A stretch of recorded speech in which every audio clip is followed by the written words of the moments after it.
Today's lesson will be about organizational features. Let's get started. Let's focus on our objectives for today. So by the end of today's session, candidates should be able to identify the organizational features used in source documents. Candidates should also be able to explain the functions of organizational features and answer questions about organizational features. So that's our focus for this afternoon. Now, before I get into the lesson, I have a challenge for you, and I'm inviting everyone to take up the challenge. All persons who are preparing for a City and Guilds English Skills exam in 2021, this is a challenge for you. So last week we spoke extensively about environmental change. We looked at the specimen papers based on the theme environmental change, and we spoke about climate change as well. Now, this extended writing activity is taken from the Stage 3 paper. Remember, the extended writing activity at Stage 3 values 35 marks. Now, it says you are to write an article for a local newspaper about the impact of global warming and climate change, suggesting actions that can be taken to prevent it. And we suggest that you write about 300 to 400 words. Now you're to think about, you're getting some prompts as you normally do. So you're to think about the causes of global warming, the impact, and the actions. So if you cover all those 3 bulleted points, you should be good to go. You should use information from the source documents, but it must be in your own words. Remember, we always talk about paraphrasing. So you can always identify points from the source documents that you want to use, but make sure you put them in your own words. Personalize them, all right? Now, we have spoken about source documents before, and they're very important, right? You must, whenever we say source documents, you should know exactly what we're talking about. Yes, the reading materials that City and Guilds provides for you, and they come separate and apart from your question paper. Now, these are the materials provided by City and Guilds for students to read, yes, read, and answer open-ended and multiple choice questions to test their comprehension skills. These documents usually include many organizational features, and they are visually appealing, right? These materials are not only used for comprehension, but can be used to generate content or ideas for the extended writing task. Remember that we use a thematic approach, so all the activities that you do will be related to the theme for the year, and the theme for 2021 is climate change. Now, you get 2 source documents at Stage 1 and 2, and you are provided with 3 source documents at Stage 3. And yes, we do expect you to read all of them. So organizational features, or sometimes they're referred to as text features, right? They're very important and very prominent on our source documents. What are they? Organizational features are ways that an author breaks up a text so information is easier to find and read. One of the most common organizational features in an informational text is the heading, and you would be familiar with this, right? When we read our newspaper articles and so on, the first thing that usually jumps out at us is the heading, right? And usually catchy headings as well. So the headings appear at the top of major sections, and the headings are usually bold as well and colorful, and give the readers an idea of what to expect, or they can be used as summaries of that portion of the text. So if you focus on the heading, then you know exactly what is going to come next. Then underneath the headings, you may also find subheadings, all right? And subheadings there, the sub is a prefix, all right? So subheadings that give you clues about parts of the larger section. So sometimes we have to break up the larger sections into smaller units, so we need subheadings. Now, both the headings and the subheadings are usually indicated by a different style or font than the rest of the text, so they usually stand out. For example, bold words, underlined words, and phrases. Now, let's start by talking about bold print. Yes, it grabs your eye, it gets your attention instantly, it stands out from everything else. All right, so the bold print signals important vocabulary and or a phrase that is integral to understanding the content of the text. So anything that is highlighted, anything that is in bold is significant. Then we talk about the caption. right? Now, this is usually located near a graphic feature, so it's always beside some graphic feature, such as a picture, a map, or a diagram, and it explains what it is. So you will get the picture, you will get the diagram, and then you get an explanation, and we call that explanation the caption. Now, bullets are very, very well used, right? So these are listed, yes, they are listed texts that are indented and aligned using a dot, or you can use a symbol or a dash in front of each item. So they are very neatly aligned. And these icons used in a text to list, are used in a text to list or to summarize items. So once you see the bulleted points, they are listing some things that are very important that the writer wants you to remember, and they can also be used to summarize important things. And here's an example, right? And this example came from one of the City and Guild specimen papers. Now it says what you will need, and the things that you will need are listed there, and the bulleted, they're bulleted, right? So we have the test paper, your source document, a dictionary or thesaurus, and a blue or black ink pen. So these are the things that you will need for your reading and writing exam. So the bulleted information is there, very, very important. And you'll also realize that what you need is in bold. Okay, so we know that is very important. Now, another organizational feature is sidebar. Have you ever heard of that one before? I'm sure you have. All right, so this is additional text, so you're getting more information. This is additional text, not the main body of the text. And this is within a box, and it's often with a shaded background, and it is located at the sides, the tip, or the bottom of a page. So you're getting the main information, but the writer is also going to share some additional information. I have a sample here. You may not be able to make out the words, but the section in red, that is what we call the sidebar. So it is giving you additional information to what is there in the main body, on the main section. So that is something that you can practice when you are writing. Just get as creative as possible, and that's something that you can also look out for when you are reading. Very good. Then we go to inset, right? Inset says a lot, right? It's a small photo, picture, or a map inside or next to a larger picture. So you basically like you zoom in on a certain aspect. The insets magnify a part of the larger picture, the part that you want to focus on. Okay, so inset helps the reader to visualize something in the text in both large and small scale in combination with the larger picture. All right, so I have a little sample here, and if you look closely, you will see the inset, that little section, the small section there in the green and blue, right? That is your inset right over here. All right, so it is zooming in on the larger picture. So look out for that as an organizational feature. Then diagrams. Diagrams are very, very often used. All right, this is a series, so it's more than one. A series of pictures with captions showing what? Steps, stages, or the procession of events.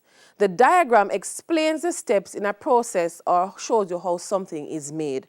And I have an example here for you. And in many cases, the diagrams are labeled. So we have diagram A, we have diagram B. So you pay attention to the diagram, examine the diagrams closely. Now, you would know map, of course. Yes, a map is an organizational feature. And if you look closely in your textbooks, you will realize that many maps are included. Now, this is an aerial view, so you're getting a view from above. So this is an aerial view picture showing the geographic location of something. All right? It shows where something or someone is located, as well as trends for a geographic area like population. It helps readers quickly understand the relative location or the impact of something in the text. So if you see maps, pay attention to the maps and learn as much as you possibly can from the maps. And here's a sample, right? So we have a map of Jamaica, right? Then we talk about graphs, right? And everybody studies math, so we would have been familiar with graphs from math, all right? So this is data given in a diagram form, such as a bar graph, line graph, or pie chart. graph condenses, and when you condense, you make something smaller, okay? The graph condenses data and or displays numeric information important to the text. It can be used to compare amounts or show changes over time. And some persons actually prefer the graphs to the actual words. Right? So what you're saying in words can be represented in various forms of graphs, whether you want to use pie chart, bar graph, or line graph, you name it. So this is also an organizational feature. And then we move on to charts or tables, very, very commonly used. So this is where large amounts of information or data are organized and condensed. You're meeting the word condense again. Make sure you're adding that to your vocab. And I hope that the books and the pens and the pencils are out and you're making notes as we go along. So this is where large amounts of information are organized and condensed into columns and rows, and they have headings. All right, so they're properly labeled for you to understand them easily. Now, the chart or the table allows readers to easily read and compare data related to the text. All right? And here is a sample of a chart or a table, and you realize the information is in columns and rows, and every section is labeled. Very, very important. Then we have what is called timeline. Have you ever heard of timeline? All right, well, if you have never heard of it, you're being introduced to it today.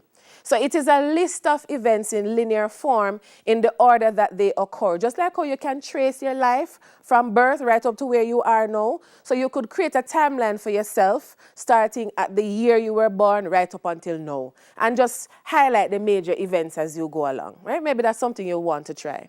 So the timeline allows the reader to understand when events in the main body of the text occurred relative to other events.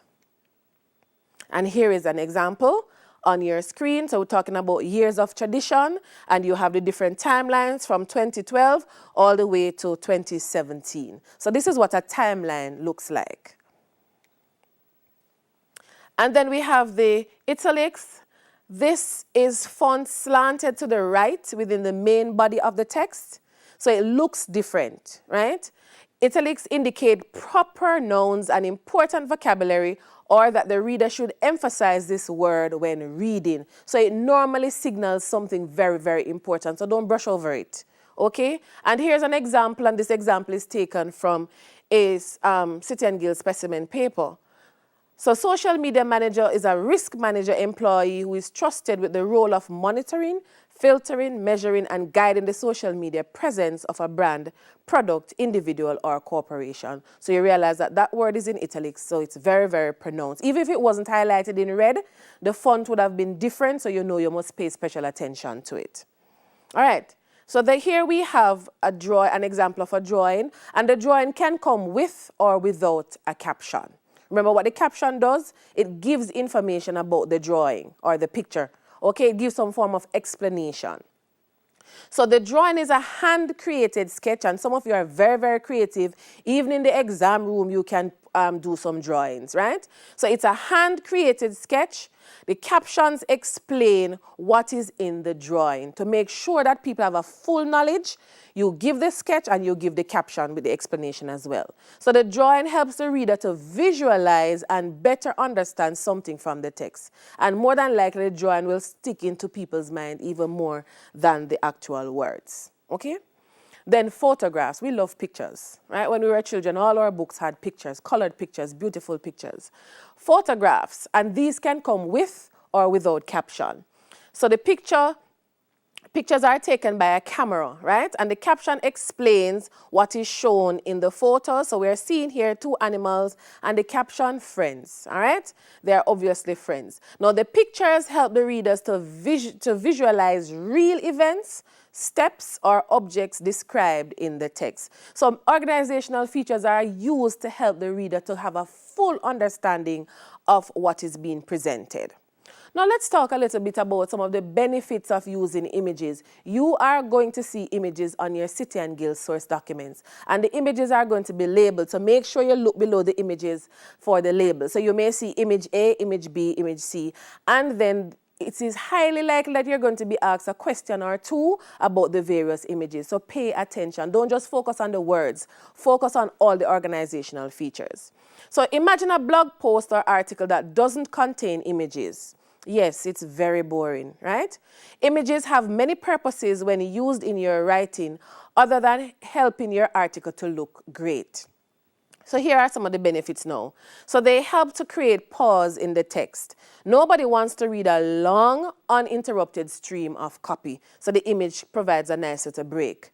They also link your points. Pictures keep the readers interested in continuing with the copy. So if you have just read a paragraph and now there's a picture with a caption hinting at what your next section is about, it keeps you concerned with learning more.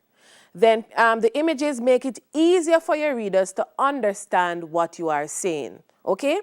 So the diagrams or the graphics can be priceless when explaining things to the reader, thus working to make your copy much more effective and user-friendly, all right? Now, when you look at your exam paper, when you look at the specimen papers that are on the City and Guilds website, especially at stages 2 and 3, you are likely to see a similar question. This particular one came from a stage 3 paper, and it simply says you're to identify 4 organizational features used in the document, right? You may be asked to explain the importance or the relevance of one, but if you are not, just simply say what the organizational features are. Just simply list them. So you could talk about the headings and the subheadings and the images and the colored text and so on. And the source documents, many times the images are in color, so they're very, very attractive. All right, now here is a sample source document on your screen. We're just going to zoom in on it a little so that you can look at the organizational features. You will realize that it's organized in paragraphs and in columns. You'll realize the colored text. You'll realize that there's an image there, right? And bold words are used as well. Some questions are asked and bold words are used to separate the questions from the answers. So this is a sample of a City and Guilds source document. When you go online, you will see the others. And this is an example of an image that is used on the source document. And of course, the image is very closely connected to what the written information is all about. Now, here's a document that I want to share with you. So this is the same one that you just looked at. So it's careers and education, social media manager. So you're seeing the heading, the subheading, and you're seeing the colored text. So numerous career options have either been created or recreated within the advent of social media. One is that of social media manager, a risk manager employee who is trusted with the role of monitoring, filtering, measuring, and guiding the social media presence of a brand, product, individual, or corporation. Andrew Lindsay is the social media manager in Digicel Jamaica's new social marketing team. Lindsay, a Jamaica College graduate with a bachelor's degree in marketing from the University of Technology, has been employed at Digicel for over 7 years. He started in customer care before moving into corporate sales, retail merchandising and marketing and communications, and was then appointed social media manager in August last year. This week, he shares some information about his career with Careers and Education. So what is a social media manager? The question is asked and it is in bold, and then the answer will follow, okay? So a social media manager is someone who leads in implementing the strategies that help to promote the brand via social pages. I manage the social media team by coordinating activities that they use to interface with customers. A social media manager has to be a creative individual who is informed daily of the various trends, viral videos and stories that positively or negatively affect the image of the company. We like to stay in touch with all social media trends and everything that goes on within our market. We try to have fun with it. All right, describe a typical day on the job. A typical day on the job for me is sharing a smile with my great team, working together on ensuring that the brand is represented properly and help lighten the day for our followers. What is the value of the work that you do? It is vital to encourage the adoption of social media trends into corporate culture and build a closer relationship with our customer base. Another key aspect is to gain instant insight through social media to help evolve business strategies and deliver the best products and services. What do you most enjoy about the work that you do? Marketing is my passion. Social media is a part of my life. I enjoy having the opportunity to show people a fun and warmer side to the company. What requirements do you need for this job? A career in this field is based on experience in marketing and information technology, media, and communication. What advice would you give someone who wants to enter your field? I would tell them to go for it. There are so many opportunities in the field of social media, especially with this type of work. It's good to be creative, trendy, relevant, and most of all, love what you do, right? And here's another one just for you to look at. We don't have the time to go through it, but as I said, you look at the various organizational features and you get familiar with them. Now, here's another sample question. And this one is similar to the one we did before. All it asks you to do is to identify 4 organizational features used in the document. Now, I can assure you that they will use more than 4. So any 4 that you give, right, that are actually used, you will earn your 4 marks. So make sure that you have a good knowledge of what organizational features are. All right, and here we have now a question that is actually linked to the image that is used. Now, the instruction says question 6 and 7 are about document 2. You always get very specific instruction. And it says, what does the image in document 2 show? So we're only interested right now in the image in document 2, and you're to tick your correct answer. You earn a mark for doing that. So it's either social media platforms, social media profiles, social media security, or social media followers. So zoom in on the image to see which one is depicted here. And in this case, it's A, social media platforms. Now remember your challenge. All right? So you are going to work on that article. You're going to do your research. And remember that the information that you find, you have to paraphrase the information or you have to quote appropriately. All right? You don't want to be guilty of plagiarism. So you're going to do your research on climate change. And read as much information as you can, but also watch the videos as well, right? And you're going to write that article and make sure that you include as many organizational features as you possibly can. You don't have to use too many. Maybe you want to use about 5, right? But use as many as you can. So write that article for, imagine that is for a local newspaper, so either the Daily Gleaner or the Observer, right? And it's about the impact of global warming and climate change, and you're going to suggest some actions that can be taken to prevent it. Remember, 300 to 400 words.